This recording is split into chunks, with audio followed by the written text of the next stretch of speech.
કઈ રીતે બની, શું હતું હકીકત?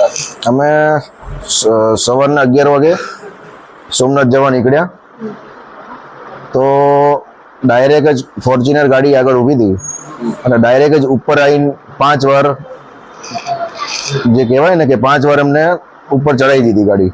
પછી એમાંથી 15 પાછળ ગાડી હતી ક્રેટા, બંને ગાડી બ્લેક ફિલ્મ હતી, નંબર પ્લેટ હતી નહીં અને બે ગાડીમાંથી લગભગ 15 થી ઓછા મતલબ 12 થી 13 જણા ગાડીમાંથી ધોકા લઈને બધા નીકળ્યા અને જે ધોકા હતા એ લોખંડના હતા અને જે કાચ આખી ગાડીના કાચ બાજ મારા બધા ફોડી નાખ્યા. પછી મને બહાર કાઢ્યો, મને કીધું બહાર નીકળ અશબ્દ બધા બોલીને અને મને રિવોલ્વર બતાવી કે આ તારી આટલું 2 નંબરની રિવોલ્વર લાવ્યા છું, તને પાડી દેવાનો છું એમ કરીને મને 4-5 પગમાં જે ધોકા મારે એમાં ફ્રેક્ચર થયું છે અને હાથમાં ફ્રેક્ચર થયું છે.